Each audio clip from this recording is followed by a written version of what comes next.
Oui, mais justement parce que lorsqu'on a suivi le procès, qu'est-ce qu'on a suivi là-bas? On a suivi un problème d'affiliation, on a suivi un problème de paternité, on a parlé de sa nationalité, ainsi de suite, alors que ce n'était pas les juges compétents. C'est ce que nous avons suivi dans les débats, lorsqu'on a suivi le truc. Donc, on est parti un peu de travers la question. Donc, est-ce que Mouzit est compétent pour répondre à cette question-là? J'en doute fort. J'estime que, bon, parce qu'il faut répondre à toutes les questions, on peut le répondre. Parce que l'exécution de cette décision judiciaire ne dépend pas du ministre du Budget. Voilà. Donc, à un moment donné, je crois que la République va se ressaisir. Ses pouvoirs vont se ressaisir. Il ne va pas faire comme il le fait actuellement. Il va essayer de se ressaisir pour que les choses marchent. Et la République a besoin de ça. Voilà l'importance des enjeux de cette année où il faut aller dans le sens de sauver la République. Et le sort censé être réservé à Kabila après sa condamnation à la peine capitale. Parce que Mouzito dit, connaissant le président Tshisekedi, Kabila ne sera pas exécuté. À quoi alors nous sert cet arrêt de la haute cour militaire? Bon, il parle de l'individu Tshisekedi ou de l'institution président de la République. Parce que c'est exécuté pas au nom de Félix Tshisekedi, c'est exécuté au nom du président comme institution. Est-ce que c'est un problème? Il veut nous dire tout simplement ici que les pouvoirs encadrés par le président de la République, les pouvoirs judiciaires, alors qu'il y a séparation des pouvoirs. C'est une accusation assez gratuite. Ce n'est pas un problème de l'individu Tshisekedi. C'est un problème de la rigueur de la loi, comme disaient les confrères. Mouzito, pourrions-nous dire, il a raté sa communication? Je ne sais pas si c'est raté ou pas, parce que je trouve qu'il a répondu à une question dont ils ne comprennent pas la teneur. Apparemment, il n'en est pas trop convaincu. C'est pour cela qu'il dit que Kabila n'est pas rebelle. C'est comme ça que je dis. Ça, c'est lui qui le dit, c'est sa liberté. Mais nous sommes dans un pays des règles. Dans un pays des normes, un état de droit que nous avons coulé dans la Constitution, ce ne sont pas les individus, je veux dire, ce ne sont pas les humeurs des hommes qui guident, ce sont les lois. Et les lois que nous avons placées ont donné mission à une catégorie de personnes issues d'un pouvoir pour trancher. Ils ont tranché et ont dit que Joseph Kabila a été condamné à mort pour faire des complicités avec les terroristes, participation criminelle et consorts. Ils l'ont dit. Maintenant, quand quelqu'un vient dire le contraire, c'est sa parole. Mais nous, en tant que républicains, nous nous en tenons à la parole prononcée, ou je vais dire, à la décision prise par une institution. Parce que les institutions, en tant qu'organes impersonnels, n'ont pas de coloration, n'ont pas d'état d'âme. Mais un individu a des états d'âme, a des émotions, des sentiments. Comment vous pouvez commencer à comparer ce qui est je vais dire ce qui est, parce qu'un humain, quand je dis avec l'état d'âme, ça veut dire un humain change. Voilà. C'est-à-dire un humain n'est pas statique. Vous allez comparer ça à ce qui est immuable, ça veut dire l'institution qui produit un... Confort, classe, luxe, à la fois moderne et vintage. Un mix de sensations qui vous offre des expériences personnalisées, uniques et inoubliables. Désirez-vous entrer dans une autre galaxie? Alors bienvenue à Joua Palace. Nous vous proposons 2 appartements spacieux offrant un salon convivial, une cuisine moderne et 3 chambres élégantes pour un quotidien serein, 2 salles de bain raffinées pour votre confort et votre bien-être. Pour vos linges, notre buanderie professionnelle est mise à votre disposition. Une sécurité 24 heures sur 24 sous une lumière permanente grâce à notre générateur de grande capacité, loin de coupures intempestives d'électricité.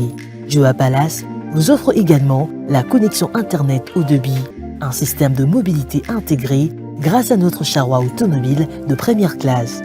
Où croyez-vous être? Vous êtes à Kinshasa et nous sommes Joua Palace, situé au numéro 7 avenue Kassai, quartier GB, commune de Ngadiema, à 3 minutes de boulevard du 30 juin, près de Mino Congo. Voulez-vous faire l'expérience? Contactez-nous au +243 81 60 33 128.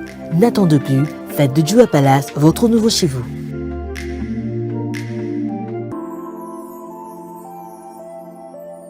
Le parc de la vallée de l'Antélé vous invite à venir partager des moments inoubliables en famille ou entre amis dans un cadre naturel de verdure unique à Kinshasa.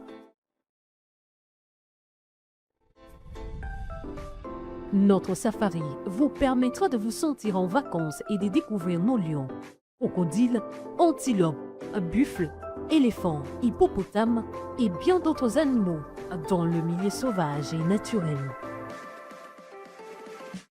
Nos cuisiniers seront heureux de vous servir une variété de plats savoureux dans notre restaurant au bord de la rivière Ntsele. Le parc de la vallée de l'Antsele possède une panoplie d'activités sportives et ludiques au Cap Aventure et Loisirs pour votre détente. Kayak, pédalo, tyrolienne, cyclotourisme, piscine et vol du faucon, la plus longue zipline d'Afrique. Le parc de la vallée de l'Antsele met également à votre disposition de logements de haut standing avec un confort 5 étoiles. Le parc de la vallée de l'Antsele est ouvert du mercredi au dimanche de 7h30 à 17h. Pour tout renseignement, contactez-nous au plus 243 89 60 32 713 ou encore au 243 81 231 68 82.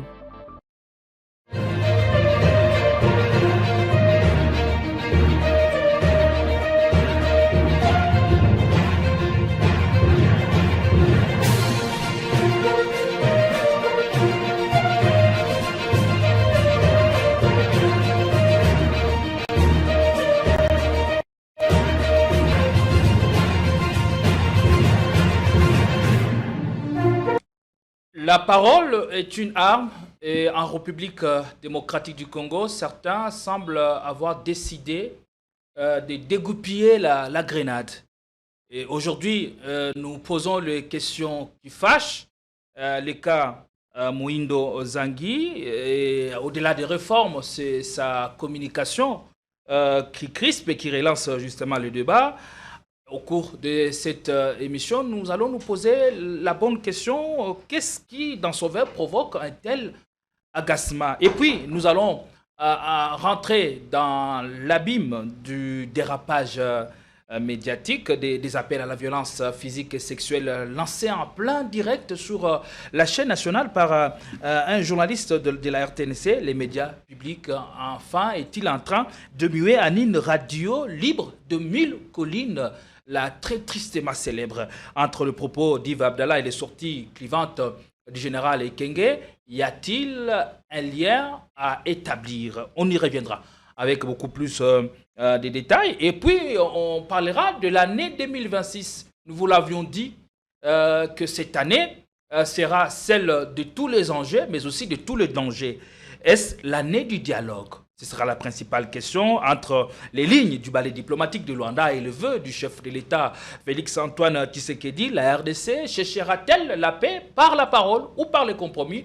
Voilà tout pour le menu. Toutes ces questions et d'autres du genre seront développées au cours de cette émission. Nous sommes très très contents de vous présenter ce nouveau programme sur Politicom, bien entendu la force du détail. Si vous nous rejoignez pour la première fois, abonnez-vous et activez la cloche de notification pour ne plus rien manquer de nos contenus. Nous l'avons dit, l'objectif cette année, c'est atteindre le cap de 100 000 abonnés et dépasser le 1000 vidéos sur notre chaîne. Pour en parler, on a sur ces plateaux les très percutants Maître Padou Bololinoli, et il est cadre d'ensemble pour la République de Moïse Katumbi. Soyez les bienvenus, bonne année.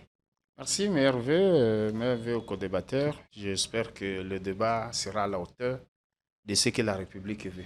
Ça fait un long moment, vous avez passé une fin d'année un peu compliquée, mais comment déjà la santé? Je crois que Dieu nous a tout simplement physiquement protégés, mais c'est vrai qu'on est passé d'enlèvement à des... parce que c'est la pratique aujourd'hui. Et on a connu des sérieux problèmes dans la famille avec les deuils qui se sont succédés. Mais bon, nous sommes chrétiens, on aura grâce au Seigneur pour ce qui est arrivé. Ce qui est vrai est que nous sommes un peu plus forts et que nous vaquons à l'occupation. Est-ce qu'il y a année du danger, vous avez dit? Année du danger ou de... L'année de tous les enjeux, de tous les dangers. Tous les enjeux ou du danger, nous pensons que la République gagnera quelque chose. La République a besoin de la paix. Malgré toute cette dure épreuve que vous avez vécue en fin d'année 2025, vous êtes resté debout et c'est le plus important parce que le Congolais est reconnu par sa force de caractère, par sa résilience et nous devons tous en faire preuve. au cours de l'année 2026, qui risque d'être beaucoup plus alambiqué pour les uns, mais aussi facile pour les autres. On verra bien ce que nous donnerons les 3 premiers mois de l'an 2026. Et on a aussi sur ce plateau les très appréciés, Maître Jagast Djamba. Soyez les bienvenus et bonne année. Merci, M. Gédéon. Bonne année à vous. Bonne année à mon co-débatteur également. Bonne année aux Congolais qui auront l'occasion de suivre cette émission. Comme l'a dit mon co-débatteur, je crois que nous allons davantage éclairer la lanterne du public.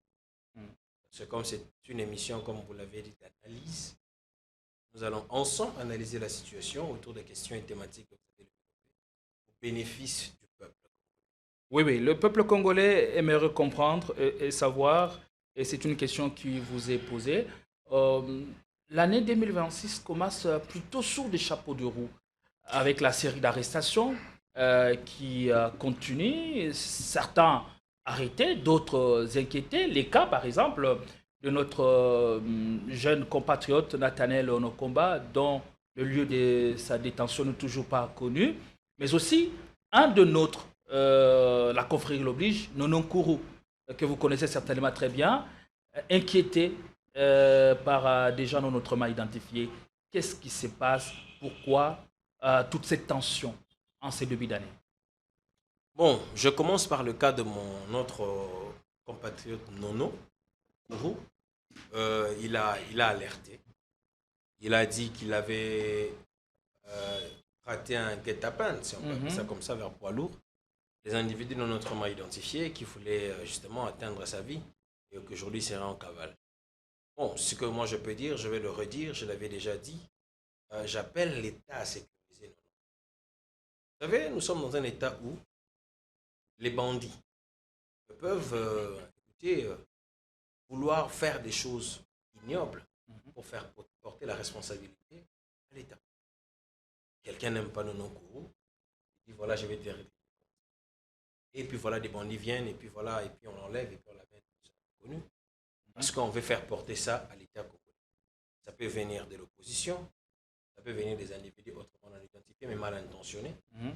C'est comme ça que ici, j'appelle à l'État, parce que c'est l'État qui sécurise mieux que quiconque, à chercher par tous les moyens, entrer en contact avec M. Nonon, l'écouter, pourvu de lui protéger, c'est-à-dire contre tout ce qu'il estime avoir comme menace. Parce qu'ici, il dit ne pas connaître la source de ces menaces.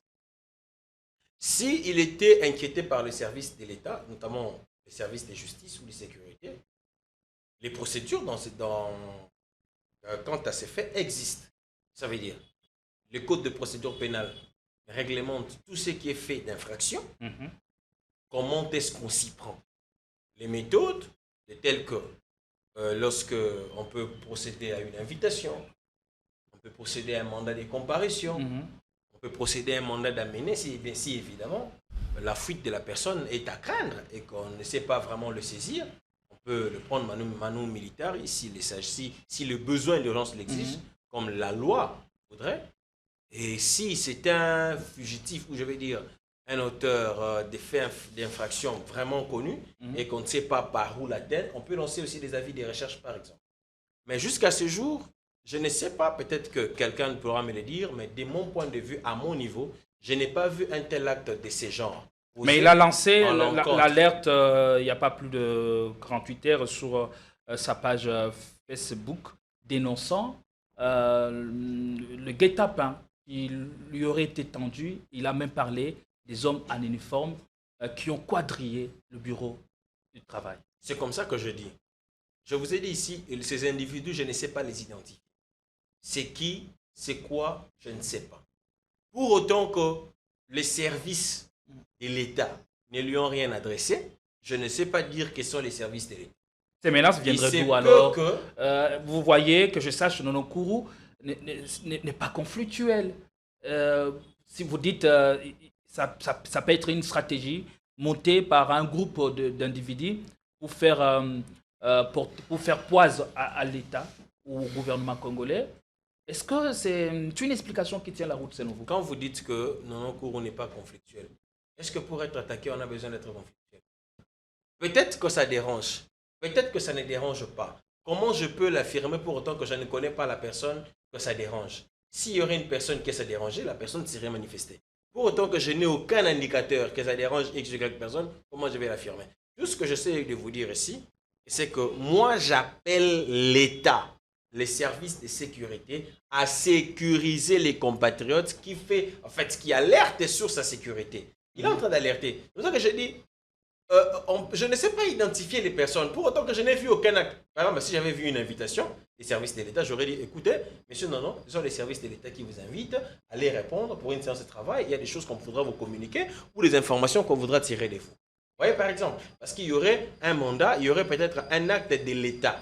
Mais à ce niveau, il n'y a aucun acte de l'État que moi j'ai vu. Si lui l'a vu, peut-être qu'il pourra nous le dire. Moi, je n'ai rien vu. Est-ce que ce qu'il subit ne rentre pas dans la suite logique de la série d'arrestations que nous vivons en pleine capitale? Non, je ne voudrais pas mettre ça directement dans la série des arrestations parce que je n'ai rien vu de l'État. C'est l'État qui arrête. Quand ce n'est pas l'État qui arrête, ce sont des enlèvements. Vous voyez? Alors, quand ce sont les enlèvements, comment je vais mettre dans la série des arrestations alors que les arrestations relèvent de l'État? C'est ça le problème. Alors, si ce sont des individus mal intentionnés qui voudraient enlever la personne de Nanon Kourou, c'est comme ça que moi, ici, j'insiste. J'appelle à l'État à sécuriser notre compatriote. Écoutez, moi, ce même matin, je sens que je suis menacé. J'ai fait appel à l'État. Nanon Kourou a demandé à ce que l'État le sécurise. Mais que l'État le fasse. C'est parce que jusque-là, je n'ai rien vu. Si c'était l'État qui faisait une telle pratique, l'État aurait émis des actes de l'État. Mais je n'ai rien vu de tel. Comment je vais dire que c'est l'État? Comme je n'ai rien vu de tel, je présume et je suppose qu'il y aurait un groupe de bandits ou il y aurait un groupe de personnes mal intentionnées qui en voudraient peut-être à sa vie. Voilà pourquoi je demande à ce que l'État les sécurise. C'est ça que je peux dire de notre frère Nanon Kourou.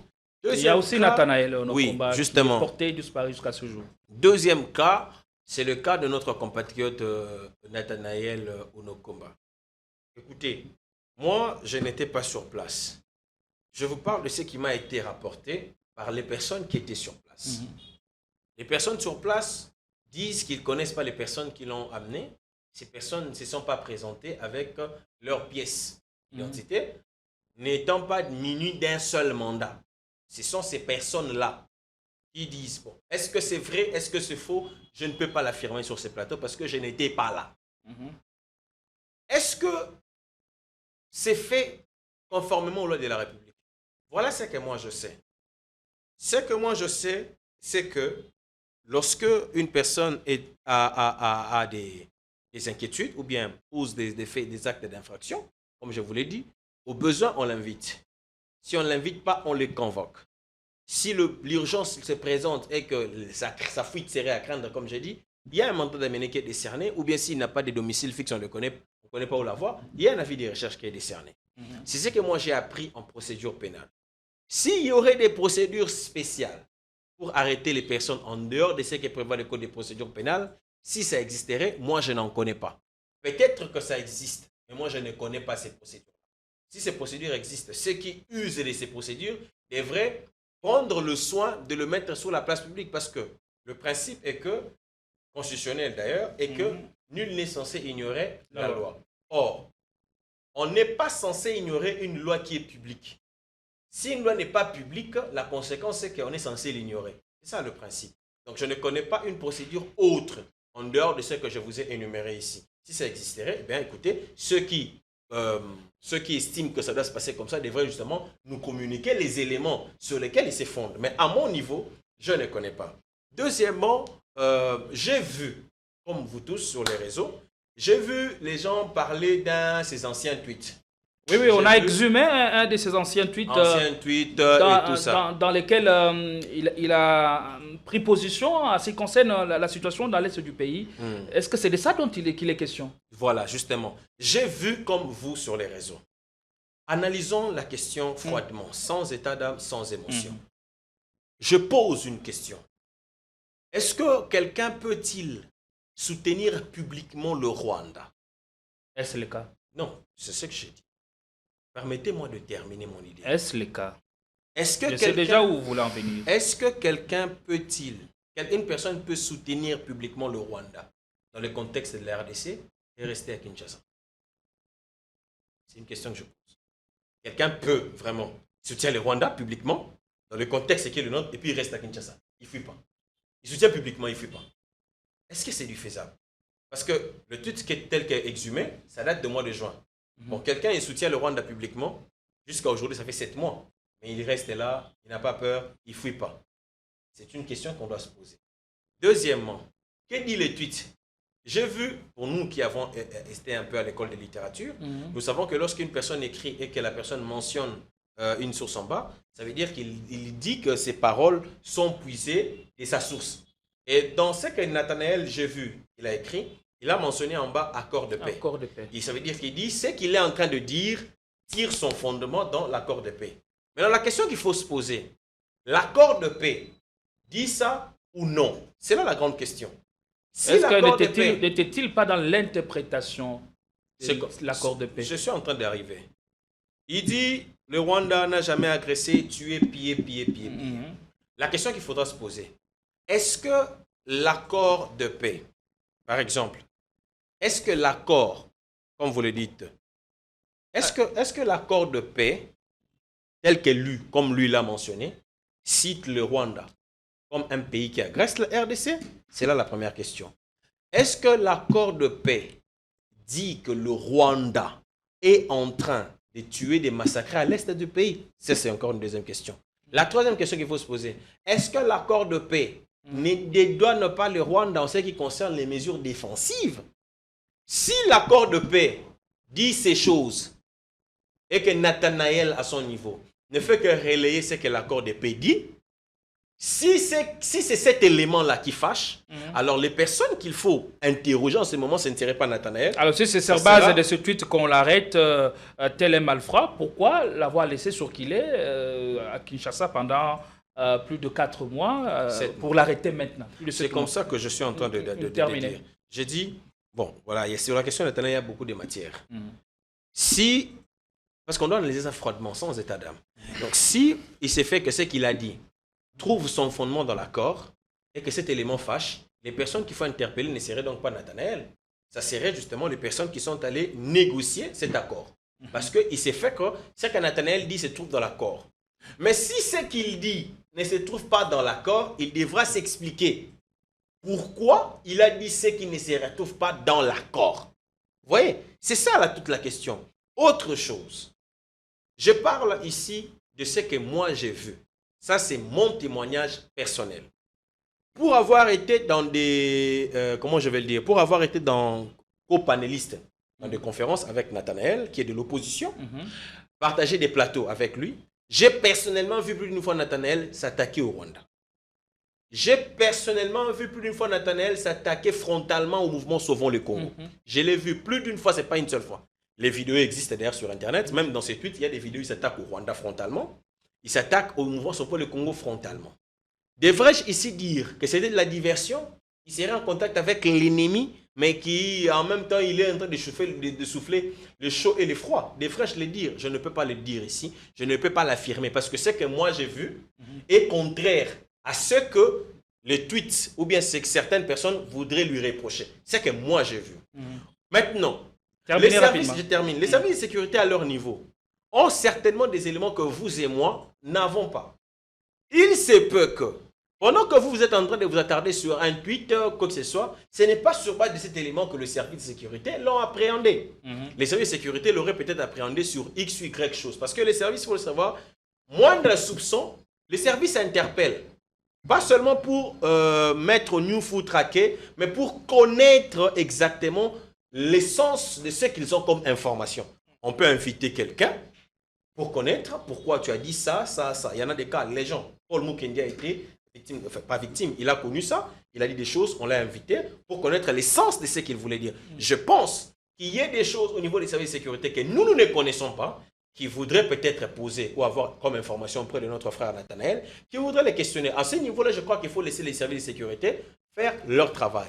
Mais quant à ceux qui se disent, en fait, ce que dit le tweet, je pense que la grande question serait de poser la question, est-ce que ce qui est dit dans le tweet ne se retrouve pas dans l'accord? Si ça se retrouve dans l'accord, ce n'est pas lui donc le problème. Merci. Mais si ça ne se retrouve pas dans l'accord, il devra s'expliquer. Allez, merci beaucoup, Maître Jagast.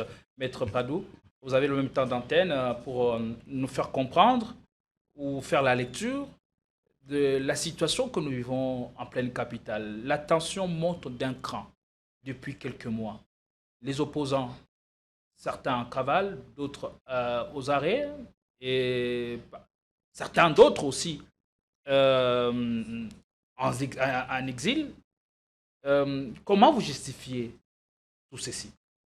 On commence d'abord par l'affaire de notre confrère Nono Kourou, qui est aussi victime de mouvements suspects autour de sa résidence, de ses bureaux de travail ou de sa personne. Vous savez, ce matin, je viens de... J'ai eu le sourire, mais un sourire jaune, quand je lis un de vos collègues qui a écrit qu'il va opposer Bakumo Banga pour le canal télévision. Donc, les opposants ont peur de venir à la télé parce que, bon, ils sont traqués ci et là.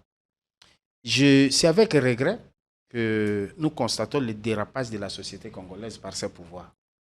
Le problème n'est pas d'aborder le fond, comme dit mon co-débatteur, s'il a raison de dire ça, est-ce qu'il a dit ça ou il n'a pas dit ça. Le problème, c'est au niveau de l'arrestation. Que dit la loi lorsque... Parce qu'il faut se poser la question. Il est interdit d'arrêter quelqu'un? Non. Mais il y a une procédure à suivre. Finalement, dans cette république, on ne sait plus qui est l'État, qui est le bandit. Les membres des services sont des OPJ. Voilà. Ce sont des officiers de police judiciaire qui prêtent serment devant le procureur de la République. C'est une continuité des services. Même dans les cadres préventifs, même dans la répression, ils peuvent agir dans le contexte de ce qui les est concerné. La question, c'est de savoir, est-ce que le service n'a qu'une possibilité, c'est de traquer les gens sans mandat? Ou est-ce que c'est mentionné? En tout cas, moi, j'ai le décret, par exemple, pour ce qui est des services de l'ANER. Il y a un décret, c'est mentionné. Parce que ça a été créé par décret. L'organisation et le fonctionnement. En tout cas, si je savais qu'on pourrait débattre sur la question, je pouvais amener... Ce n'est pas parce que je l'ai pris au journal officiel. Non, le problème ici est que, par exemple, on passe sur votre plateau. Je peux commettre un forfait par mes propos. Mais j'ai le droit d'être assisté, j'ai le droit d'être écouté, j'ai le droit d'être invité, savoir que je vais dans tel service. Aujourd'hui, est-ce que vous et moi, tel que nous sommes sur la table, nous pouvons savoir où se trouve notre frère Onokomba, par exemple, je prends son cas. Il y a le cas de notre camarade du parti, Papi Mawesi, qui aussi est à une destination inconnue, on ne sait pas où est-ce qu'il est. On a des cas similaires. Aujourd'hui, le problème de votre, comment vous appelez, confrère ou collègue, de votre confrère Nono est en train de rebondir à tout prix. Mais la peur pour nous, c'est quoi? La peur pour le Congolais, c'est quoi? C'est de dire, on peut sortir d'ici, on est traqué, on vous prend comme un vulgaire, comme un voyou, ainsi de suite, on vous amène, sans que vous ne sachiez de quoi vous êtes reproché. Le problème de fond, c'est un autre cas. Le problème, c'est de faire en sorte que nous sommes des humains. Quand est-ce qu'on va comprendre que c'est l'État qui a interpellé tel? Et quand est-ce qu'on va comprendre que ce sont des malfrats qui ont interpellé? Est-ce que le tweet ce matin de Martin Fayoulou ne nous précise pas la piste quand il dit « J'en appelle au service de sécurité. Cessez les harcèlements de communicants qui ne chantent pas la gloire du pouvoir en place. On n'étouffe pas la vérité par l'intimidation ou les arrestations. Respectez les droits fondamentaux de chaque citoyen. » Est-ce que ce tweet ne nous en détermine pas la piste?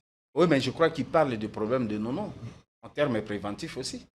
Mais nous sommes ici sur plusieurs cas. Nous regrettons le fait que si c'est ça la politique, il faut vraiment comprendre que ce pouvoir a tellement failli. Il n'y a pas autre mot à mettre. En d'autres termes, c'est que Nono viendrait des services. Mais à en croire les tweets de Martin Fayoulou. On peut citer, les exemples sont les gens.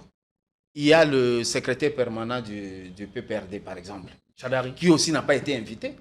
Il a aussi été pris, comme on en prend. On a des cas similaires de nos cas. Des cas sont légion. Notre problème est que nous ne sommes pas sur le fait qu'ils n'ont pas commis de forfait. Non, moi je ne viens pas défendre ça. Moi je défends sur le fait qu'il faut respecter ne fût-ce que la procédure. Vous estimez, parce qu'il est présumé innocent. Il est présumé innocent. S'il est reproché de quelque fait, il doit expliquer. Par exemple, le cas, comme dit mon co-débatteur, le fond de son tweet. Est-ce que c'est vrai? Parce qu'il a cité l'accord de paix. Est-ce qu'il est allé dans la logique? Parce qu'il y a aussi des styles satiriques. Il y a aussi des styles ironiques. Et dans ces interventions, on peut mettre un peu de métaphores dans la manière de faire. Ce sont parce que quand vous lisez le document, quand vous lisez le tweet, il a un aspect ironique. Il y a un peu trop de métaphores dedans. Alors, c'est qu'à un moment donné, dans l'interprétation, ça c'est une question de fond, il va dire, voilà, je l'ai mis telle expression pour expliquer ceci. Mais ceci ne veut pas dire autant qu'il sort de sa maison, il se retrouve, je ne sais pas si c'est à l'UPN ou on voit les gens, il est pris comme un vulgaire, ainsi de suite. Il n'a même pas le poids peut-être de ces gens qui l'ont inquiété. Donc, nous disons ici, est-ce qu'il n'y a pas moyen de remettre la République sur ses pieds?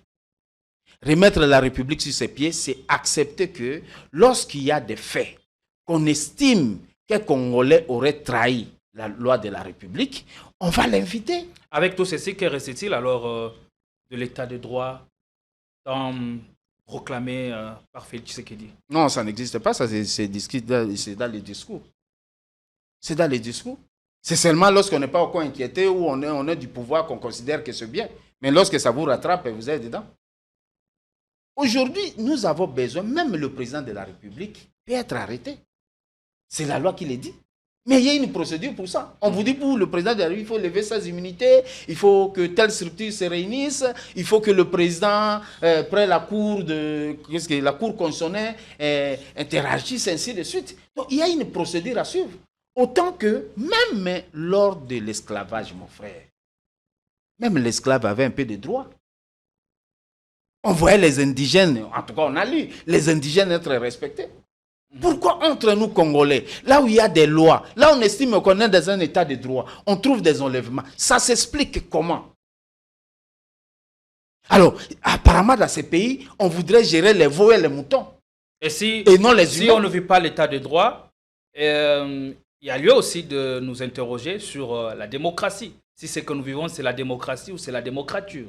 Parce que l'état de droit répond aux trois fondamentaux: la primauté du droit, la légalité devant la loi et la séparation du pouvoir. Tout ça, ce sont des théories d'école que j'accepte. Mais ici, c'est un problème que lorsqu'on gère les autres, lorsqu'on gère des compatriotes, est-ce qu'on est soumis au sentiment ou à la rigueur de la loi? Et que dit la loi pour les cas d'espèce? La loi dit, lorsque vous trouvez, il faut une convocation, comme venait de dire mon co-débatteur, ou une invitation, ou un mandat de perquisition, d'amener, ou tout ça, c'est prévu par la loi. Ce n'est pas en ce siècle que nous pouvons nous réveiller le matin et dire que on l'a pris, ainsi de suite, il ne sait comment faire. Et il fait autant de jours, autant de mois, autant de semaines, sans que son avocat y parvienne de là où il est. C'est ça notre inquiétude. Parce qu'aujourd'hui, c'est que vous êtes en train de faire comme pratique. Je ne suis pas convaincu que ça peut venir du président de la République.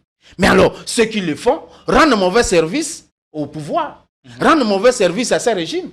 Et lorsque on est resté muet, sans reprocher, sans sanctionner, sans interpeller ceux qui agissent ainsi, on joue le jeu de la complicité. Voilà, c'est ça le problème. L'ennemi. Je ne sais pas si c'est l'ennemi. Parce qu'en ce moment, l'ennemi a tout intérêt à ce que nous soyons divisés. Les uns contre les autres. Vous savez que c'est un débat d'ennemis, parce qu'il y a aussi des opposants qu'on appelle ennemis, des ennemis qu'on appelle opposants. Il y a ces jeux de mots, moi je ne rentre pas dans ça. Moi j'ai dit, l'obligation pour le pouvoir, c'est de rendre l'état de droit. Et rendre l'état de droit, c'est lorsqu'il y a des cas à inquiéter, on respecte la procédure, ça ne fait pécher personne. Voilà. Aujourd'hui, notre frère Onokomba, on ne sait pas là où il est. Vous nous poussez à réfléchir par hypothèse de réflexion, ainsi de suite. Mais ce qui est vrai, il n'est pas en liberté. Parce qu'il y a des cas, il y a des tweets qui circulent. Non, aujourd'hui, il ne sait pas se mettre d'habitude là où il doit se mettre, il doit faire son travail. Donc, ça peut être lui aujourd'hui, ça peut être quelqu'un d'autre demain. Donc, nous pensons que s'il y a des cas à inquiéter des citoyens, il faut les inquiéter dans le cadre de la loi et non dans le cadre des sentiments. On se réveille parce que je n'aime pas Gédéon, voilà comment je vais agir. Parce que je n'aime pas Maître, voilà comment je dois me comporter contre lui. Donc, tous ces éléments ne permettent pas à la sérénité du pays. Sur votre table, nous sommes ici opposants et majorité. Ça ne nous empêche pas, après les micros, de nous tendre la main, de discuter sur la République, parce que le débat que nous faisons, le débat de fond, permet à la République d'évoluer. Le conseiller par excellence du pouvoir en place, c'est l'opposition qui doit écouter, qui doit apporter des critiques sur la gestion. Nous devons rester sur ça. Merci. En insistant sur ça, prenez besoin ici d'égratigner ce que font les services, mais plutôt cette émission a un caractère interpellatif. C'est-à-dire, tout ce qui s'adonnerait à cette sale besogne, à ce travail de basse classe, de nous éviter cela et de permettre à ce que nous puissions vendre véritablement une très très bonne image, surtout à l'extérieur du pays. C'est cela même l'objectif en insistant sur ce point d'arrestation et enlèvement ou que sais-je. Maintenant, on va ouvrir un autre sujet. On parle des appels à la violence physique et sexuelle lancés en plein direct par un journaliste de la RTNC. Oui, c'est un cas qui fait bel écho. Nombreux sont les Congolais qui s'en offusquent. Mais ici, nous allons tenter de crever l'abcès. Allez, Maître Djagas Damba, vous avez la parole. Est-ce que avez-vous aussi ce sentiment-là que la chaîne nationale est en train de s'émuer en une radio de 1000 collines, la très tristement célèbre qu'on appelle Manchette, en d'autres termes? Bon, ce que je peux dire, écoutez, je ne sais pas appeler ça dérapage, dérive, ou propos assumés d'un homme, d'un patriote, je ne sais pas comment le qualifier, mais ce que je peux dire, c'est que lorsque le service de l'État public constate qu'il y a une ligne qui ne cadre pas avec sa ligne, on interpelle la personne, on convoque, on écoute, au besoin, on sanctionne. Vous voyez comment ça fonctionne? Maintenant, le cas de notre frère, Yves Abdallah, ça a été relayé sur les réseaux il n'y a pas longtemps. Il faut le rappeler, il n'en est pas à son premier forfait. Ah oui, ça c'est une information que vous me passez. Je n'ai pas pour habitude, vraiment, ça c'est honnête, je n'ai pas pour habitude de beaucoup le suivre. Ce qui fait que je n'ai pas beaucoup d'informations sur lui. Je crois avoir été à la RTNC avec lui, je crois, une seule fois depuis. Donc, je n'ai pas pour habitude de le suivre souvent. Je le suis quand même, mais pas souvent. Alors, peut-être, comme vous dites, ce n'est pas son point forfait, c'est possible. Donc, je n'ai pas d'éléments contraires à vous opposer. Mais ce que je dis, c'est par rapport à ce qui se passe. C'est-à-dire ce que j'ai aussi suivi sur la toile, appel à ceci, appel à cela. Écoutez, ça n'engage que lui. Ça n'engage que lui. Je pense que les autorités de la chaîne, ayant constaté que s'il s'agit évidemment, par rapport à leur ligne éditoriale, il s'agit d'une dérive, d'un dérapage, selon leur ligne électorale, je crois qu'il sera invité, il devra s'expliquer. Au besoin, si sanction pourra s'en suivre, c'est la chaîne qui pourra nous en déterminer effectivement la suite. Je vois que vous avez beaucoup de peine à vous exprimer sur ce sujet. Non, ce n'est pas que j'ai de la peine. Mais apprendre le propos dans le contexte actuel, vous personnellement, comment vous jugez cela? Non, c'est comme ça que je dis. C'est que moi j'ai vu un homme en train de s'assumer. Ça veut dire, quand il a commencé de parler, il dit, Eza gouvernementé, Ezanga. J'ai une fois aussi parlé à la c'est comme ça. Je dis, ce que je vais dire ici n'engage ni le gouvernement, ni le MLC, ça m'engage moi. Quand j'ai démontré comment la langue Kinyarwanda n'était pas une langue congolaise, je l'ai démontré avec tous les éléments scientifiques. Comprenez? Ça n'engageait que moi seul. Oui, ça peut vous engager vous seul, mais il y a toujours une responsabilité transversale qui suit. Non, c'est comme ça que je dis. Quand il le dit, il dit que ça engage lui seul. Il les met dans une chaîne de télévision publique, n'est-ce pas? C'est comme ça que je dis. Si la chaîne estime que ces propos-là sont en déphasage avec la ligne, les sanctions devront s'en suivre. Et la procédure pour l'interpeller est connue au niveau des instances et des organes de la chaîne. C'est comme ça que je le dis. Donc je n'ai pas nié. J'ai dit, voilà, si la responsabilité de la chaîne est engagée, oui, elle est là. Et donc c'est à la chaîne de prendre des mesures contre un journaliste qui serait parti justement en déphasage de sa ligne. Moi, à mon niveau, je constate que voilà, c'est un citoyen qui s'assume, il dit des propos qui n'engagent que lui seul, et il devra justement être responsable de ses propos au moment où justement il devra s'expliquer sur la teneur de ses propos. Voilà ce que je peux dire. Ça passe sur la RTNC, il y a encore trop peu. C'est le général Sylvain Kenge, porte-parole de l'armée congolaise, qui était sous le feu de la rampe. Est-ce que nous pouvons nous accorder à dire que ce sont des propos isolés ou une posture affirmée, comme vous essayez de le dire. Comme par exemple le cas du général Sylvain Ekenge. Vous avez vu que la République, ou bien je vais dire sa hiérarchie, a réagi. Aujourd'hui, il est dans une situation où il devra répondre de ses actes. Donc on ne va pas ici dire ici que c'était une planification ou c'est un élément coordonné, planifié. Et comment la communication est coordonnée? Les chefs de l'État s'en est plein d'ailleurs et on a l'impression que ça continue à une vitesse de croisière. Il n'y a pas plus tard, c'est Maître Kabengela dont on parlera, qui sur une chaîne de la place affirme que le président a droit à un 3e mandat. On y reviendra avec beaucoup plus de détails. Il n'y a pas, la liste continue. Moïndo Zangui, avec des propos à l'emporte-pièce. Est-ce que la communication aujourd'hui, comment est-elle coordonnée au sein de l'Union sacrée? Vous savez, M. Gédéon, vous savez pourquoi les sanctions existent? Les sanctions existent parce que les dérapages existent. Et donc, on vous n'allez pas demander au président de la République de commencer à contrôler ce qui va sortir des cerveaux des gens ou ce qui va sortir des bouches des gens. Non. La ligne, elle est là. C'est quoi la ligne? La ligne, elle est fixée pour les membres du gouvernement au Conseil des ministres. La ligne, elle est fixée pour, par exemple, cette chaîne ici, au niveau de votre conseil des rédactions. Je crois que c'est ça que vous faites, non? Ça veut dire que chaque organe a sa ligne qu'il fixe. Maintenant, celui qui va en dehors de la ligne, il y a les sanctions prévues pour ça.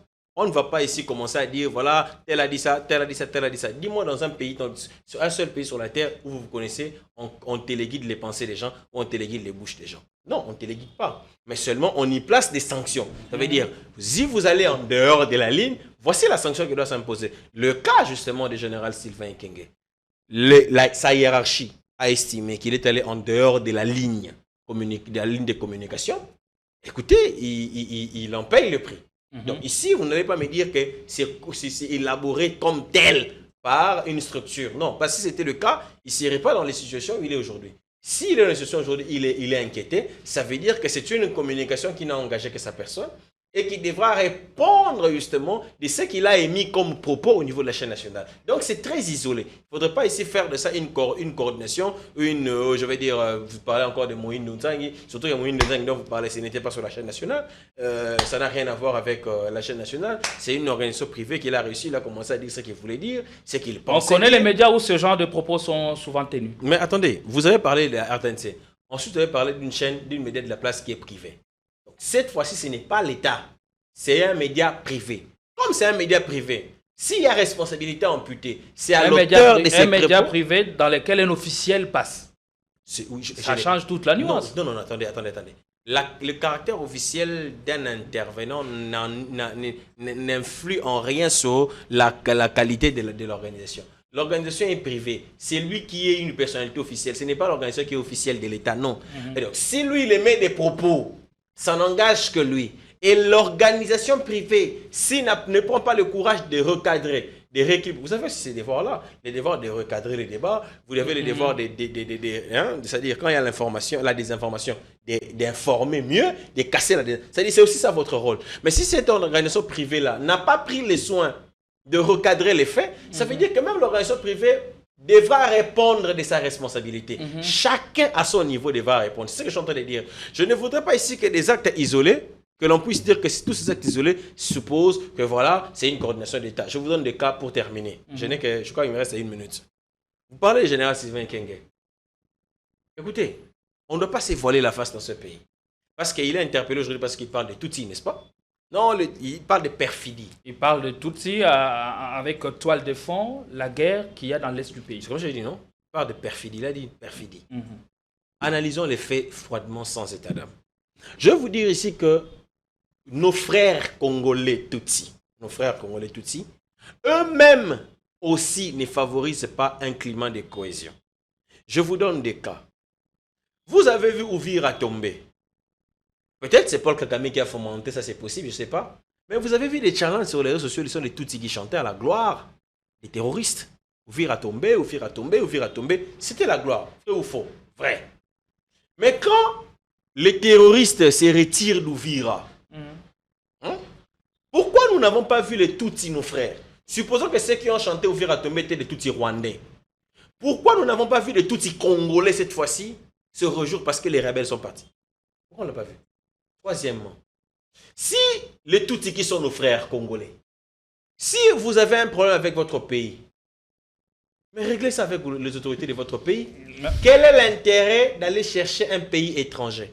Quand vous allez chercher un étranger pour régler les problèmes de votre pays, ça veut dire que vous vous reconnaissez d'être rattaché à cet étranger. On ne revient plus sur ces sujets, Non, malheureusement. mais non, attendez. Je suis en train de parler de ce que le général Sylvain King a dit. J'analyse les faits.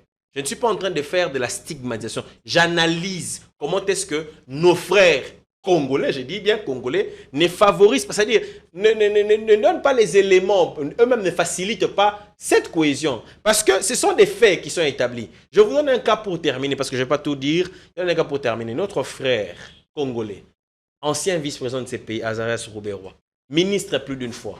Roubaix-Roy qui s'est dit congolais comme vous et moi, mais on attaque la RDC par le Rwanda. On pille, on tue, on décapite nos frères et sœurs. Roubaix-Roy ne parle jamais. Roubaix-Roy est silencieux, Roubaix-Roy a disparu. Comment vous m'expliquez cette attitude? Et s'il y a des autres Congolais qui par la suite voudront penser que Roubaix-Roy ne serait pas Congolais, comment ça va se passer? Parce que lui-même ne facilite pas la tâche. Ça veut dire quoi? Lui-même ne donne pas des éléments qui puissent faciliter son intégration. Moi, j'ai aimé quand j'ai vu le ministre Guizarro, par exemple. Guizarro s'est attaqué frontalement à Kigali. Ça, c'était bien. J'ai vu beaucoup de Banyamulenge. Moi, par exemple, je connais beaucoup de Banyamulenge et des valeurs qui s'attaquent frontalement au Rwanda. Voilà des cas pareils. Mais pourquoi certains, pas tous, hein, pourquoi certains ont tendance... Tous ne sont pas logés à la même enseigne? Non! Parce qu'il y a des Banyamulenge et tout ce que moi j'ai vu s'attaquer frontalement au Rwanda, j'ai vu. Mais la difficulté, c'est quoi? Pourquoi on n'a jamais vu? Peut-être que ça s'est fait, hein, mais moi, je n'ai pas encore vu. On voit une masse de nos frères Tutsis qui s'aligne contre le Rwanda dans une marche pacifique où il se où vraiment, c'est-à-dire vous sentez, c'est la colère contre le Rwanda. Pourquoi on ne voit pas des choses pareilles? Mais qu'est-ce qu'on voit après la signature de Washington? Ce sont nos frères Tutsis qui vont aller huer le président congolais. Ça pose des questions. C'est comme ça que je dis que nos frères Tutsis, eux-mêmes, pas tous, bien sûr, hein, pas tous, certains ne sont pas en train de favoriser leur intégration au niveau de toutes les communautés locales. Très bien dit, Maître Jagast Djamba. Des appels à la violence physique et sexuelle lancés en plein direct par notre confrère, par un journaliste de l'RTNC. On en parle de propos qui frisent la haine et la...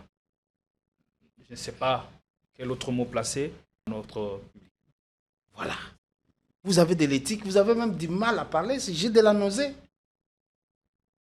Ça, c'est un cas de flagrance.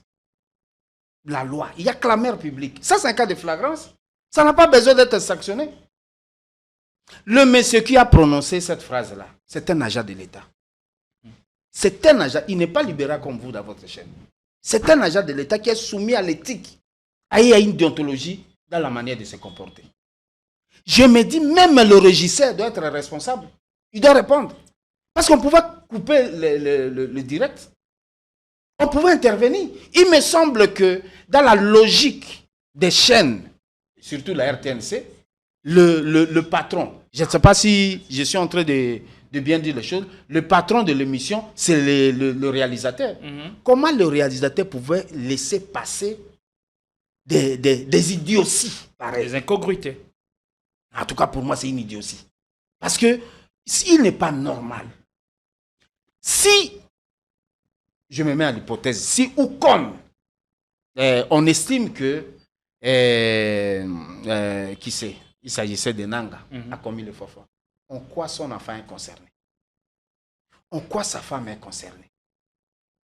Pourquoi on estime qu'on peut être Est-ce que l'enfant, la femme sont-ils coupables des péchés de leur père, oui, mais ou de Nanga? En quoi? Par le fait qu'ils sont ses enfants. Par le fait qu'elle est sa femme. Comment on peut laisser les choses sur la chaîne nationale? En fait, on est en train de copier la radio Mille Collines, point par point. La très tristement célèbre. Comment on peut arriver à ce stade? Je suis heureux de constater même qu'aujourd'hui, l'auditorat général n'a pas encore interpellé Sylvain. Parce qu'il n'est pas normal de parler des femmes d'une tribu donnée. Non, imaginez-vous les enfants qui sont sortis d'un lien entre une Tutsi et un Hutu ou n'importe quelle tribu ou quelqu'un de notre province. Vous voulez remettre la doute dans la manière de voir, surtout que s'il y avait un oncle qui venait, que vous n'avez pas maîtrisé le couloir. Voilà, il y a des choses comme ça qui sont mal passées. La deuxième chose, Est-ce que ça nous met en difficulté? Est-ce qu'aujourd'hui, ça nous éloigne de la culture de la paix? Non, mais... bâtir coûte que coûte. Mais que voulez-vous?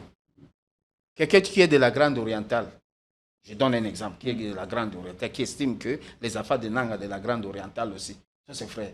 Il sera content d'un monsieur qui est pris en charge par les trésors publics, dont certains, entre autres, les frères de Nanga, ainsi de suite, sont en train de payer l'impôt, ainsi de suite. Il est sur base de ça, il est rémunéré, qui estime qu'il intime l'ordre et la société est à l'aise. Moi, je suis sur le propos qui sont insupportables. Il n'est pas normal. C'est comme ça que nous disons, est-ce qu'il y a la présence de l'État? Je dois rappeler, il n'en est pas à son premier forfait. Et, dans une autre mission, sur la RTNC toujours, à Senga, na médecin Nanga, à Chuba et Tonga. Et si ce n'est pas pour prendre position pour Nanga, à Chuba Tonga. Et ça plaît à qui? Oh, Nanga Koufa. Il faut attendre quel mot pour constater qu'il est dans la forfaiture. Il faut attendre quelle réalisation, parce que je suis quand même inquiet. Ici, si je déplace les mots, soit vous me mettez en dehors, soit vous intimez l'ordre au réalisateur de me couper le micro, par exemple. Il ne va que de ça. Et lorsqu'on ne fait pas ça, ça veut dire quoi? Il y a une certaine complicité. Encore que les émissions sont préparées. Vous n'allez pas me dire qu'on venait à cette émission, vous n'avez pas préparé avec le régisseur. De quoi est-ce que nous allons échanger, ainsi de suite? Sur quoi est-ce que nous allons porter notre regard, notre critique? Sur quel point nous pouvons aborder? Est-ce que c'est cette manière de communication qu'on en a besoin? C'est une légèreté qu'on ne peut pas accepter. Si, comme il y a encore le pouvoir, parce que je continue à croire qu'il y a encore le pouvoir judiciaire, on pouvait se saisir d'office de monsieur et de son groupe pour nous expliquer comment il peut arriver à des propos pareils. Ne pensez pas que nous n'avons pas aussi des mots, les mêmes phrases. Il n'a pas fait une licence pour être aussi de cette arrogance et de cette impolitesse. Je suis mal au point d'en parler, excusez-moi, je parle avec beaucoup d'émotion. Il n'est pas normal que nos affaires sont en train de suivre n'importe quoi à la télé. Surtout que c'est sur la chaîne nationale doit... Non seulement la chaîne nationale, mais c'est en train de se relayer sur nos téléphones, ainsi de suite. La chaîne nationale a une mission de travailler beaucoup plus pour la promotion des valeurs. De provoquer la notion de la citoyenneté. Qui fait qu'aujourd'hui, lorsqu'il est en train de dire ça, moi je crois qu'on n'a pas une solution. Là où il n'y a pas de sanctions, c'est du désastre. Donc, il faut se saisir de monsieur et de son groupe. Ça doit s'arrêter. Nous avons l'obligation de la paix. Et encore que, c'est une violation de l'accord des Doha. L'accord de Doha détermine à ce que nous puissions... Qui dit qu'il faut utiliser des concepts qui conviennent. Qui conviennent. La culture de la paix. La culture de la paix. Je ne sais pas si c'est quel point 4 ou quoi. C'est une violation flagrante. Encore que c'est sur la chaîne nationale. Là où il est vraiment à l'aise en train de suivre ça dans un lobby bien. Alors, il faut être d'une bonne conscience. Donc, à un moment donné, il n'y a pas autre mot à dire. Nous disons, c'est un cas de flagrance. Il faut se saisir d'office et le remettre là où il doit être pour que personne ne prenne l'exemple de le suivre. Merci beaucoup, Maître Padou Boloninoli. Et il nous reste quelques minutes, ça va vite ici chez nous. Le dernier sujet peut-être que vous allez commenter, c'est le débat.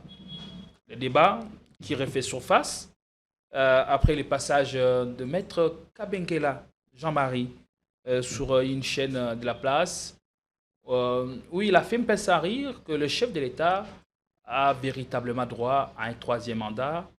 Trêve de commentaires, je vous laisse l'écouter. Merci beaucoup Ndeko Sango. Awa sikoyo nalina lobela Ndeko président de la République, chef de l'État, commandant suprême, le garant du bon fonctionnement des institutions.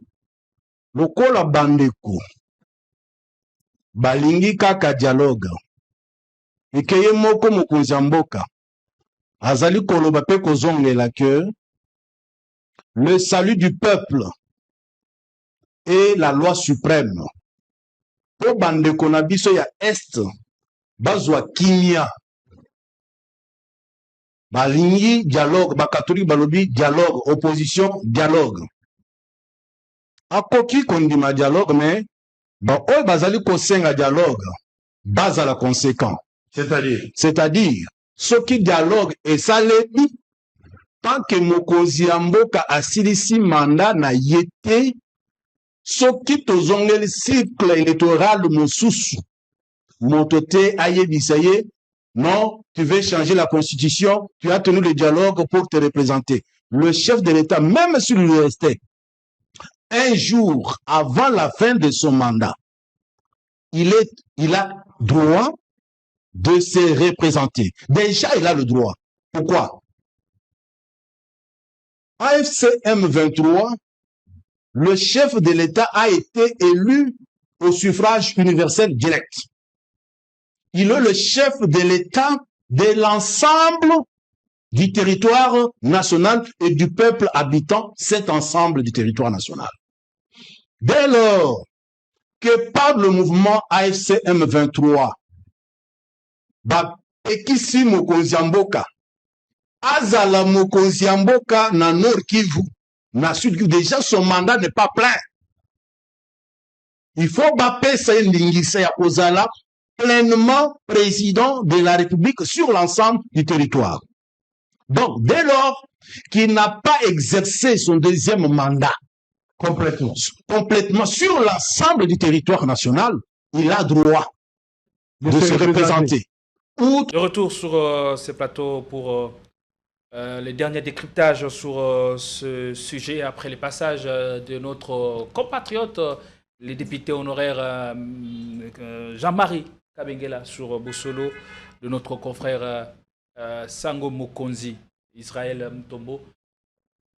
Maître Jagaste, 2026, est-ce l'année du dialogue, à en croire la visite en début d'année de Félix Tshisekedi chez Lorenzo, ou 2026, c'est l'année du changement de la Constitution? Quand le député honoraire s'appuie sur le fait que le président a droit à un troisième mandat, c'est sur base de quelles dispositions pertinentes de la loi fondamentale? Vous avez 3 minutes. Non, mais c'est clair. L'honorable Kabengela, Ouais. l'honorable Kabengela est allé sur Top Congo. Il a exprimé sa pensée. Vous savez, l'article 22 de la Constitution consacre à la liberté des pensées, d'expression, d'opinion. Il a dit ce qu'il pensait. Déjà dans le contexte précis où nous sommes sous occupation, je ne dis pas que ça sera le cas, toujours. Mais si par malheur, la situation persiste comme telle, où c'est l'occupation, on ne pourra ni organiser les élections, ni organiser un référendum pour une question constitutionnelle. Parce que ça serait en quelque partie, vrai, sauf contradiction de certains doctrinaires, ça sera en quelque partie consacré à la balkanisation. Parce qu'on ne va pas exclure notre peuple, les Goma de Bukavu et ça et là. C'est pas possible. Dans les élections, on ne va pas les exclure. On ne va pas les exclure sur une question de relance des débats constitutionnels ou bien des nouvelles républiques, parce que la nouvelle constitution va consacrer la nouvelle république. Alors on ne peut pas les exclure. Donc ça dit, pour le faire, il faut se rassurer que tout est sous contrôle de l'autorité légitime de l'État. Si la situation persiste jusqu'en 2028, on sera dans l'incapacité. Ça ne sera pas que ça sera un mandat ajouté. Non, mais le contexte de la guerre ne nous permettra pas d'aller aux élections sans nos frères. Vous voyez, c'est ça la nuance à faire. Ce que dit Maître Kabengela concernant un troisième mandat du président, ça n'engage que lui, ce sont ses propos à lui. Et lui seul connaît, il maîtrise mieux la teneur de ses propos. Ce que moi je sais, c'est que le président de la République, en tout cas, je l'ai suivi. Hein. À l'époque, je crois qu'il était dans le Katanga. Il dit, Bazolo Banamno Makamba, troisième mandat, ça n'a rien à voir, j'en ai même pas besoin. C'est le président qui avait dit. L'image existe. Le président avait dit, Makamba, troisième mandat, n'a pas ça. Je crois avoir... En tout cas, moi, j'ai suivi ça. Bon, si le président lui-même... Le pouvoir est comme une drogue. Quand on prend, Non, attendez. on s'en débarrasse Si le difficilement. président lui-même vous dit qu'il n'a pas besoin de ça, lui-même, les concernés, il dit ne pas en avoir besoin de ça. Et tout ce que les gens disent, ça n'engage que. Ça n'a rien à voir avec le président. Rien à voir avec le président. Ce que je sais, le président est respectueux des textes. La Constitution surtout. Mais on connaît les idéologues du pouvoir.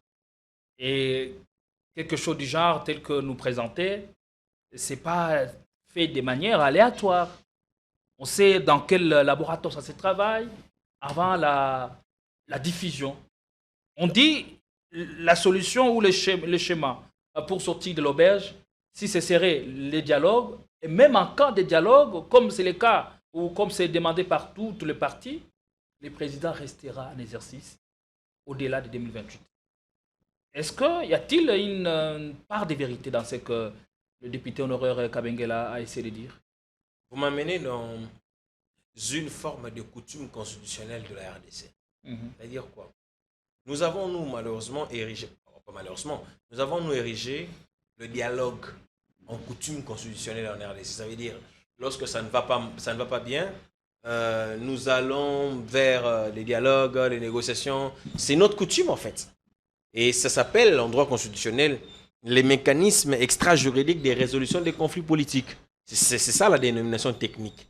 Alors, si ça sera ça le cas, mais écoutez, si vous voulez amener quelqu'un à un dialogue pour suspendre la Constitution, ou bien pas pour suspendre les mandats constitutionnels tels que prévus dans la Constitution, vous devez en assumer les conséquences. Parce que, attendez, moi je suis élu pour 5 ans. Vous m'imposez un dialogue où je dois composer avec vous. Ça veut dire que vous êtes en train, en quelque sorte, en train de me pousser à aller au-delà du délai. Parce que les mandats que j'ai reçus du peuple... Il reste président. C'est comme... analysons ensemble. Les mandats que j'ai reçus du peuple, il est de 5 ans. C'est pour l'exercer pendant 5 ans, vrai ou faux? Vrai. Vous vous dites que dans les 5 ans, là, vous devez prendre 2 ans où nous devons partager les pouvoirs. Ça veut dire que mes 2 ans du pouvoir, vous êtes en train de les consommer.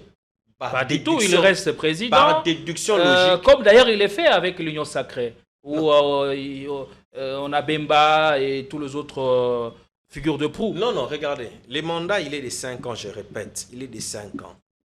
C'est ce que le peuple lui a donné. Si vous lui imposez les dialogues pour partager les pouvoirs, parce que c'est ça, on ne vous montre pas, c'est ça qu'il cherche, le partage du pouvoir. Bon, vous lui imposez les mandats, que j'ai dit, les dialogues pour partager les pouvoirs. Pour restaurer la paix. Assumer. C'est face à l'impératif. Non, attendez.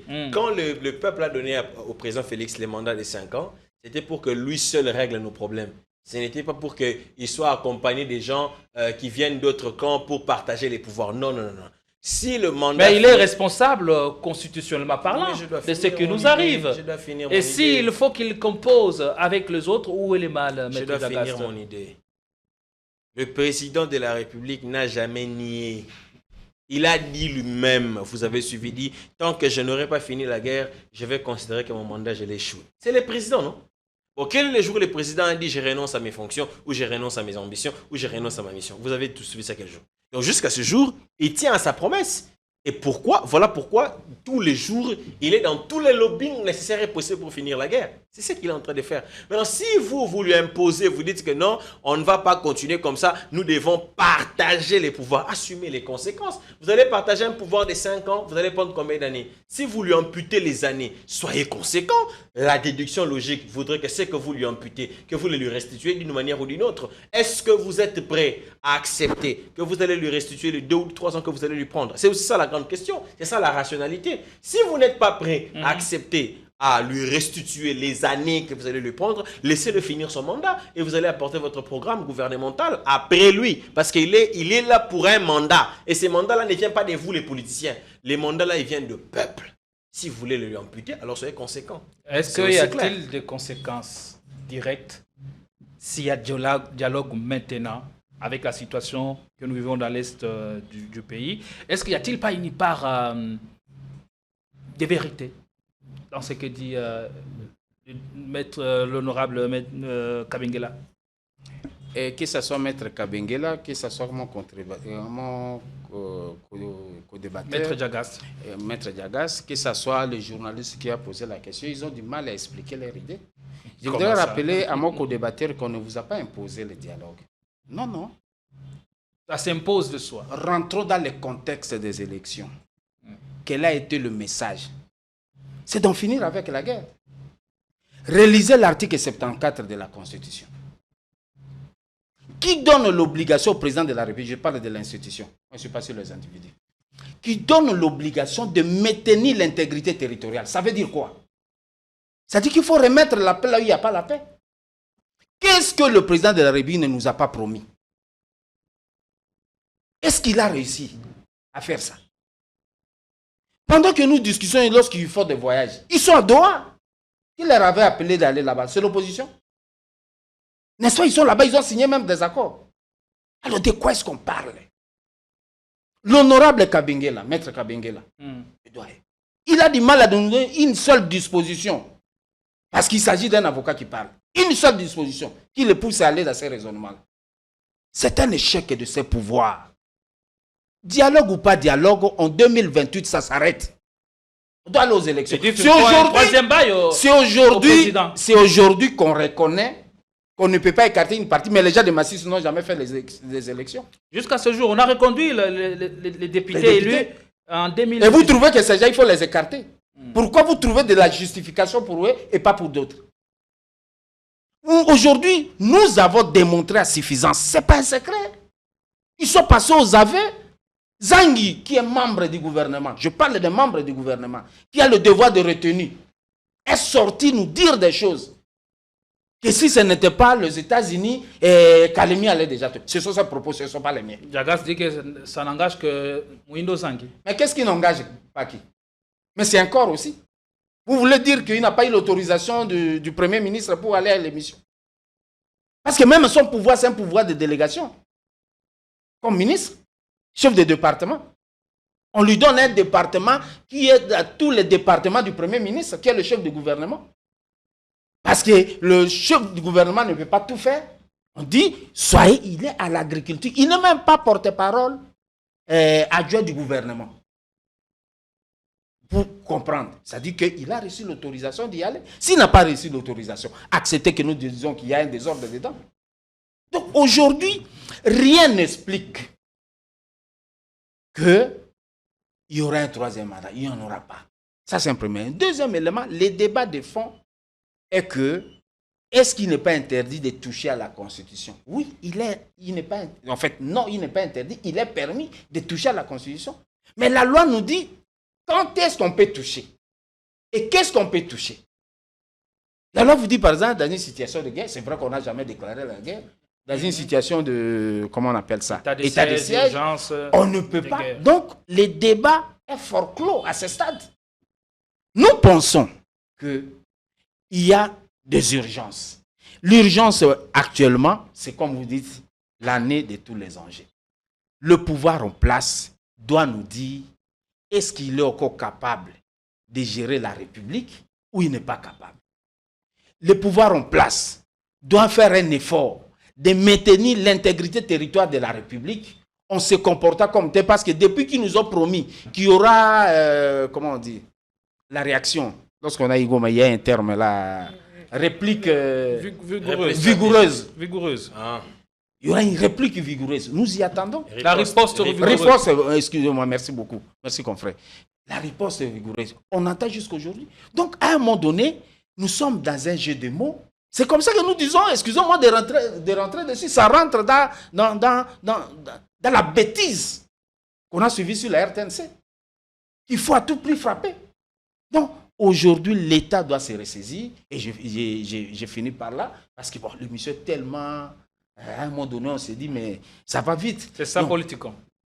Donc, à un moment donné, il y a un problème de respect de nos textes. Lorsqu'on a échoué, on est humain. On peut dire que oui, j'ai osé, j'ai tenté, ça n'a pas pu réussir. Quelqu'un d'autre, parce qu'il y a des concitoyens, il y a des Congolais qui sont capables de mieux faire. Et nous, moi, je suis capable de mieux faire. Attendez que je prenne les choses après 2028. Merci. C'est sur cette note que nous allons nous quitter certainement. Peut-être un dernier mot sur la sortie médiatique d'Adolphe Muzito, qui estime que Kabila n'est pas l'ennemi de la RDC. Si Kabila n'est pas l'ennemi de la RDC, alors qui est-il d'après vous?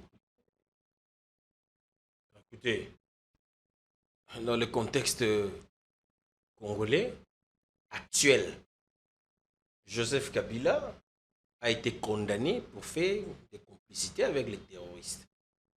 Si je m'en tiens à l'arrêt de la haute cour, Joseph Kabila a trahi la nation. Nous avons dit tout le contraire. Je vous oppose l'arrêt. La parole d'un membre du gouvernement est en deçà de l'arrêt. L'arrêt de la haute cour s'impose. Comprenez? Pouvoir public. C'est la haute cour. Cette décision aujourd'hui à ce stade est devenue inattaquable. C'est-à-dire, l'arrêt de la cour, les personnes censées juger les hommes sur la RDC, nous a dit que Joseph Kabila est condamné Il a à même mort. refusé de commenter la question sur la décision de justice condamnant Joseph Kabila. Apparemment, il n'en est pas trop convaincu. C'est pour cela qu'il dit que Kabila n'est pas rebelle. C'est comme ça que je dis. Ça, c'est lui qui le dit, c'est sa liberté. Mais nous sommes dans un pays des règles. Dans un pays des normes, un état de droit que nous avons coulé dans la Constitution. Ce ne sont pas les individus, je veux dire, ce ne sont pas les humeurs des hommes qui guident. Ce sont les lois.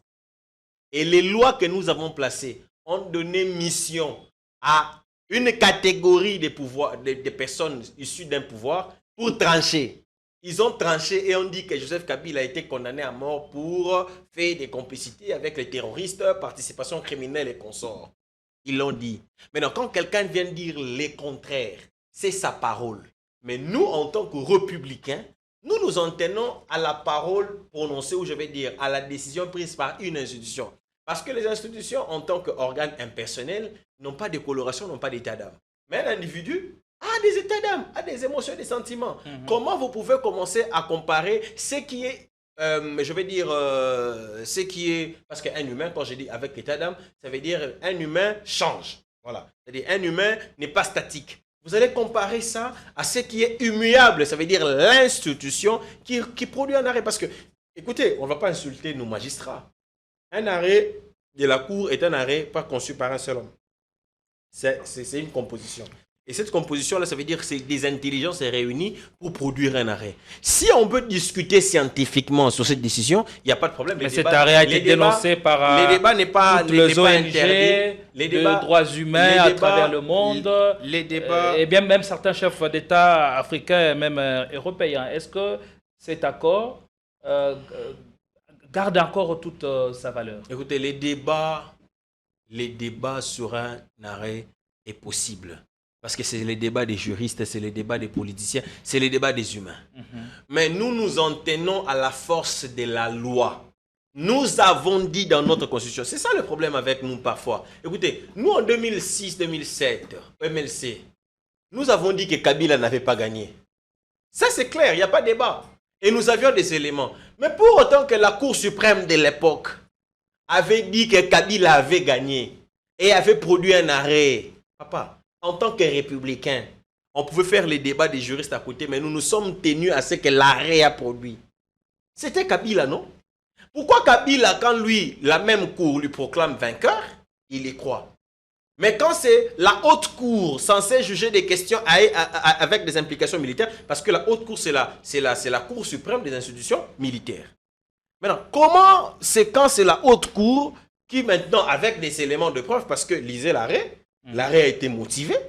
Vous allez voir tout ce que vous cherchez. Avec des éléments de preuve, vous condamnez, vous n'y croyez pas. Ça veut dire que vous n'êtes pas républicain.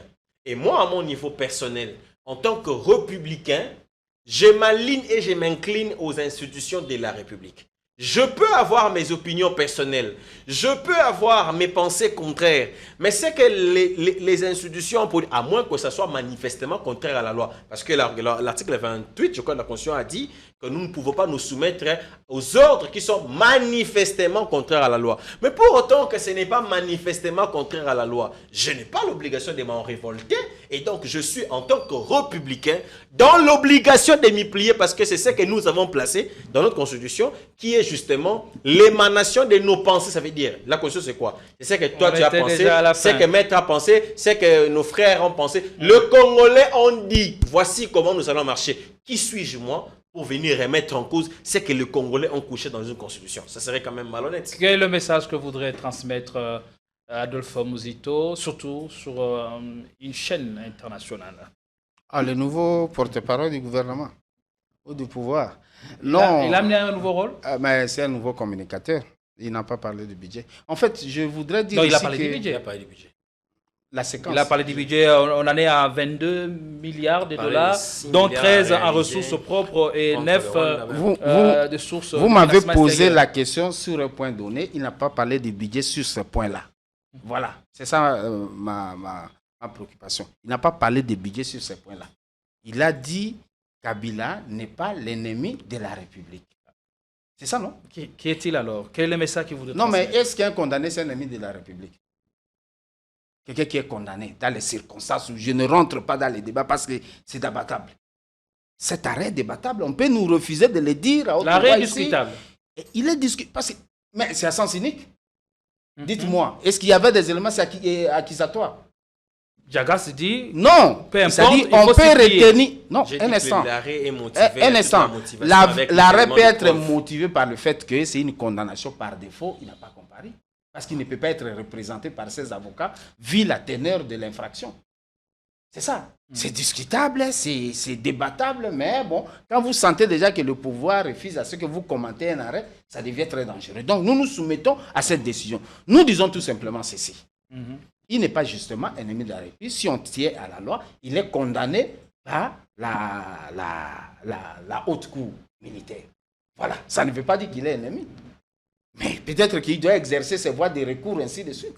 Donc, il a répondu à la question quand il s'agissait de la situation dans l'Est, Kabila accusé de collision avec l'AFC-M23. C'est alors qu'il a donné cette réponse. Oui, mais justement parce que lorsqu'on a suivi le procès, qu'est-ce qu'on a suivi là-bas? On a suivi un problème d'affiliation, on a suivi un problème de paternité, on a parlé de sa nationalité, ainsi de suite, alors que ce n'était pas les juges compétents. C'est ce que nous avons suivi dans les débats, lorsqu'on a suivi le truc. Donc, on est parti un peu de travers la question. Donc, est-ce que la question, est-ce que Mouzit est compétent pour répondre à cette question-là? J'en doute fort. J'estime que, bon, parce qu'il faut répondre à toutes les questions, on peut le répondre. Parce que l'exécution de cette décision judiciaire ne dépend pas du ministre du Budget. Voilà. Donc, à un moment donné, je crois que la République va se ressaisir. Ses pouvoirs vont se ressaisir. Il ne va pas faire comme il le fait actuellement. Il va essayer de se ressaisir pour que les choses marchent. Et la République a besoin de ça. Voilà l'importance des enjeux de cette année où il faut aller dans le sens de sauver la République. Et quel est le sort censé être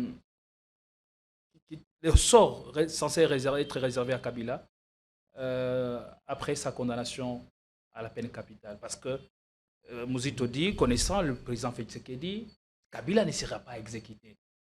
À quoi alors nous sert cet arrêt de la haute cour militaire? Bon, il parle de l'individu Tshisekedi ou de l'institution président de la République. Parce que c'est exécuté pas au nom de Félix Tshisekedi, c'est exécuté au nom du président comme institution. Est-ce que c'est un problème? Il veut nous dire tout simplement ici que les pouvoirs sont encadrés par le président de la République, les pouvoirs judiciaires. Alors qu'il y a séparation des pouvoirs. C'est une accusation assez gratuite. Ce n'est pas un problème de l'individu Tshisekedi. C'est un problème de la rigueur de la loi, comme disaient les confrères. Mouzito, pourrions-nous dire, il a raté sa communication? Je ne sais pas si c'est raté ou pas, parce que je trouve qu'il a répondu à une question dont ils ne comprennent pas la teneur. Parce qu'il n'est pas normal de considérer que pour l'exécution d'une décision judiciaire, c'est un problème de l'individu Tshisekedi. C'est un problème de l'institution présidente de la République. La nuance est là. Votre émission pédagogique, il ne faut pas que les gens qui nous suivent commencent à considérer que lorsqu'on est condamné, il faut aller voir le président de la République comme individu. Il y a un problème de séparation de pouvoir. Donc, si la rigueur de la loi exige qu'il faut aller à l'exécution, on va s'y mettre à y aller. Encore que, lorsque les questions se posent comme ça, c'est qu'il y a un problème de fond.